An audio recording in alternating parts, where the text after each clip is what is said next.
며칠 전 서울이 온통 메이저리그 열풍으로 들끓었습니다. 한국 야구 사상 최초로 MLB 정규 시즌 경기가 서울 고척 스카이돔에서 열렸기 때문인데요. 이 월드 투어를 치르기 위해 LA 다저스와 샌디에이고 파드리스 선수단이 한국을 방문했죠. 특히 LA 다저스는 박찬호와 류현진 선수가 전성기를 보냈던 팀이기에 한국 야구 팬들에게 의미가 남다른 데다 스포츠 역사상 가장 높은 몸값을 자랑하는 오타니 슈헤이 선수까지 방한하면서 열기는 더욱 뜨거워졌는데요. 그런데 놀랍게도 세계 야구 팬들의 눈길을 사로잡은 건 두 팀의 치열한 경기만이 아니었다고 합니다. 이들이 한국에 발을 내딛자 예상치 못한 상황이 서울 곳곳에서 펼쳐졌기 때문인데요. 과연 무슨 일이 있었던 것인지 자세히 알아볼까요? 올해 MLB 첫 공식 경기가 서울에서 열렸습니다. LA 다저스와 샌디에이고 파드리스 두 선수단 모두 메이저리그에서 주목받는 스타 선수들이 대거 포진해 있는 팀이라 이들의 방한 소식에 전 세계적인 이목이 쏠렸는데요. 특히 이들이 빡빡한 일정에도 막간을 이용해 서울 곳곳을 누비는 모습은 SNS상에서 많은 화제가 되었습니다. 실제로 요 며칠 동안 SNS에는 서울 곳곳에서 양 구단 선수들을 목격했다는 인증이 끊이지 않았죠. 일단 샌디에이고 선수단은 새벽에 서울에 도착했는데도 불구하고 다음날 날이 밝자마자 호텔을 나섰는데요. 조 머스그로브 선수는 아내와 함께 여의도 공원을 산책하는 모습이 팬에게 포착됐고 주릭슨 프로파 선수와 매니 마차도 선수는 더 현대 서울을 쇼핑하는 등 곳곳에서 이들의 목격담이 속출했습니다. 그 중에서도 가장 눈에 띄는 행보를 보인 건 단연 페르난도 타티스 주니어 선수였는데요. 그는 이번 한국 방문이 처음이라는 사실이 믿기지 않을 정도로 서울 곳곳을 제대로 즐긴 모습이었습니다. 특히 자신의 아내와 함께 광화문, 조계사를 방문했고 특히 광장시장에서는 호떡과 만둣국을 먹는 모습이 찍혀 화제가 되었는데요. 그런 그는 도착 첫날에 오자마자 시장에서 맛있는 음식을 먹었고 사찰에도 다녀왔다. 한국 사람들은 그들만의 스타일이 있다. 굉장히 인상적이었고 재밌었다고 소감을 밝히기도 했죠. 이렇듯 서울 명소 곳곳을 누비며 한국 홍보대사 역할을 톡톡히 한 타타스 주니어 선수는 본 경기 때 자신의 스파이크화에 태극기와 무궁화를 새기고 출전해 남다른 한국 사랑을 또 한 번 드러냈는데요. 한편 이들의 여행기를 보면 세계 최고의 몸값을 자랑하는 스타 선수들이라는 생각이 들지 않을 정도로 너무 소박해서 놀랍게 느껴질 정도입니다. 하지만 외국인 입장에서 가장 한국적인 것이 가장 힙한 것이라는 말도 있는 것을 생각해보면 한국의 멋이 가장 잘 드러나는 경복궁이나 광화문을 선택한 것도 이해가 가는데요. 놀라운 점은 메이저리그 선수들의 한국 음식 탐험은 밤 시간에도 멈추지 않았다는 겁니다. 경기가 없는 저녁에는 양 구단 선수들이 너나 할 것 없이 한국의 밤거리를 탐방하고 나섰습니다.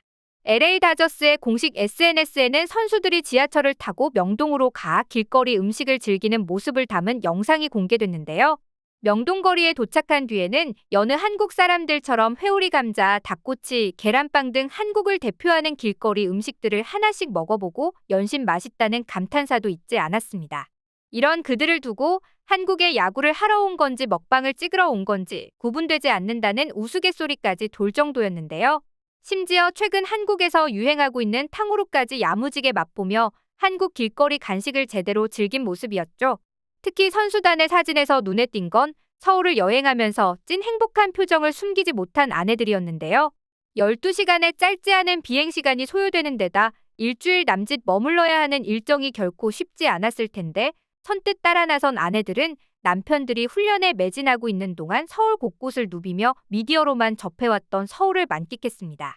특히 그녀들은 K뷰티의 위상을 직접 체험하고 깜짝 놀란 모습이었는데요. 이들이 맨 처음 강남구 소재의 한 피부과에 먼저 방문했습니다. 외국인 선수 찰리 반지의 아내가 추천한 것으로 알려진 이 피부과에서 아내들은 보습을 위한 물광 치료와 함께 보톡스 시술 등을 받았다는 후문인데요.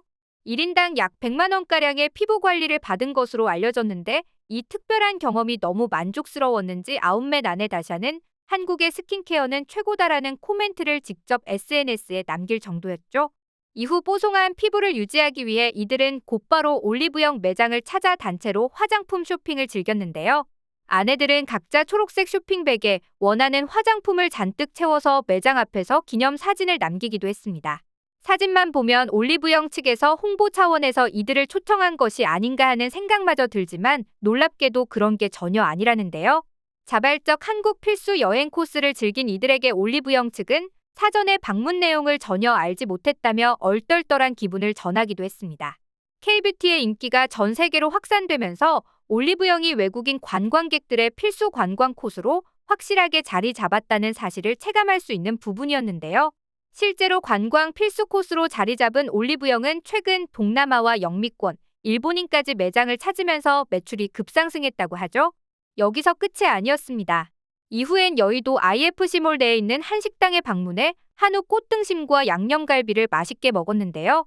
여기에 소맥도 야무지게 말아먹으며 한국식 고기 문화에 푹 빠진 모습이었죠. 한편 이번에 참가한 선수들 아내 중 가장 화제가 되었던 오타니의 아내 다나카 마미코는 자리에 함께하지 않았던 것으로 알려져 모두를 궁금케 했는데요. 그런 마미코는 경기장에서 시댁 식구들이나 친구들과 함께 응원하는 모습이 포착됐습니다. 사실 오타니는 한국에 오기 전까지 일본에서는 아내의 신상에 대해 극구 함구한 바 있죠. 그런 그가 자국인 일본이 아니라 한국행 비행기에 타기 전 기습적으로 아내를 공개하고 SNS에 태극기와 함께 기다려지다라고 문구를 남긴 것은 무척 이례적인 일이었는데요. 이에 대해서는 자국의 여론을 너무 의식한 오타니가 한국에서 아내의 정체를 밝히는 선택을 했다는 추측이 있지만 정확한 이유는 알려지지 않았습니다. 한편 오타니의 아내 마미코는 VIP석이 아닌 일반석에 앉아 편안하게 경기를 관람하고 다저스 구단 저녁 식사 자리에 4만 원 상당의 숄더백을 메고 등장하는 등 소탈한 모습으로 화제가 되기도 했죠. 그리고 사실 이번 기회에 한국 음식의 매력에 푹 빠져버린 건 선수단과 아내들뿐만이 아니었다고 합니다. 선수단뿐만 아니라 경기를 중계하기 위해 각국에서 온 해설진들도 한국 음식의 매력에 눈을 떴는데요. 샌디에이고의 중계진 돈 오르실로는 중계석에서 당당하게 한국 숯불 치킨을 시켜놓고 먹방을 펼쳤죠. 특히 이번엔 일본인 선수가 대거 출전하는 만큼 일본에서도 많은 중계진과 기자들을 고척돔에 파견했는데요. 이들은 고척돔의 명물인 떡볶이와 크림새우를 한 입 맛보고 맛 설명도 잊은 채 다음 한 입을 넣기 바쁜 모습이었습니다. 마지막으로 선수단의 일정은 박찬호 주도하에 이뤄진 한우 회식으로 정점을 찍었는데요. 19일 샌디에이고 파드리스의 선수들은 물론이고 코치진과 중계진까지 모두 서울 방배동에 있는 한우집에 모였습니다. 그리고 이 자리에 박찬호가 특별 고문의 자격으로 참석했는데요. 한국을 방문한 이들을 제대로 대접하기 위해 박찬호가 주최한 회식이었다고 합니다. 이날 한국에서만 맛볼 수 있는 한우 꽃등심과 양념갈비를 맛본 선수단들은 한우의 부드러운 육질에 한 명도 빠짐없이 감탄사를 쏟아냈는데요. 특히 다양한 소스와 야채에 쌈을 싸먹는 한국식 고기에 매료돼 호평을 아끼지 않았다는 후문입니다. 이렇듯 이번 개막전 기간 동안 메이저리그 관계자들과 세계적인 선수들이 한국을 마음껏 만끽하며 SNS에서 공유해준 덕분에 가뜩이나 뜨거워진 한류 열풍은 전 세계 야구 팬들 사이에서도 화제가 되고 있죠. 한편 이들은 지난 21일 서울에서의 모든 일정을 마치고 인천공항으로 이동했는데요. 각자 다시 자국으로 돌아갔지만 선수와 그의 아내들이 한국에서 경험했던 좋았던 추억을 오래도록 간직할 수 있길 바랍니다.